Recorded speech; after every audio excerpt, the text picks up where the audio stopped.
जादुई चिराग की कहानी। एक छोटे से गांव में अली नाम का एक लड़का रहता था। वह बहुत गरीब था और अपने परिवार के साथ एक छोटे से घर में रहता था। अली के पिता एक मजदूर थे और उनकी माँ घर के कामों में व्यस्त रहती थीं। अली की एक छोटी बहन थी जिसका नाम फातिमा था। वह बहुत प्यारी और मासूम थी। एक दिन अली को एक पुराना चिराग मिला। वह उसे घर ले आया और उसे साफ करने लगा। जब उसने उसे रगड़ा तो एक जिन निकला। जिन बहुत बड़ा और शक्तिशाली था।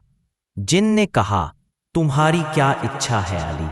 मैं तुम्हारी हर इच्छा पूरी करूंगा। अली ने सोचा और कहा, मैं अपने परिवार के लिए एक बड़ा घर और खेत चाहता हूं जहां हम खुशी से रह सकें। जिन ने कहा, तुम्हारी इच्छा पूरी हो गई। और तुरंत ही अली के सामने एक बड़ा घर और खेत प्रकट हो गया। अली और उसका परिवार बहुत खुश हुए और उन्होंने जिन का शुक्रिया अदा किया। लेकिन अली को जल्द ही एहसास हुआ कि जादुई चिराग की शक्ति का उपयोग करने से पहले उसे सावधानी से सोचना होगा। उसने जिन से कहा, मैं अपने गांव के लोगों के लिए भी कुछ करना चाहता हूं।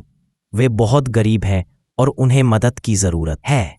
जिन ने कहा, तुम्हारी इच्छा पूरी हो गई। और तुरंत ही गांव में बदलाव आने लगे। लोगों के घर बन गए, खेत हरे भरे हो गए और गांव में खुशहाली आ गई। अली और उसके परिवार ने जिन की शक्ति का उपयोग करके गांव के लोगों की मदद की।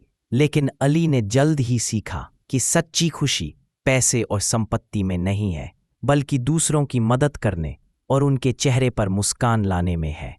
एक दिन अली ने जिन से कहा, मैं चाहता हूं कि तुम मुझे सच्ची खुशी का रहस्य बताओ। जिन ने कहा, सच्ची खुशी दूसरों की मदद करने, उनके लिए अच्छा करने और उनके चेहरे पर मुस्कान लाने में है। यह जादुई चिराग की शक्ति नहीं है, बल्कि तुम्हारे दिल की शक्ति है। अली ने जिन की बात समझ ली और उसने अपने जीवन को दूसरों की मदद करने और उनके लिए अच्छा करने में लगा दिया। वह एक सच्चा इंसान बन गया और उसके गांव के लोगों ने उसे प्यार और सम्मान दिया। जादुई चिराग की कहानी अली के लिए एक सबक बन गई जो उसे जीवन भर याद रही।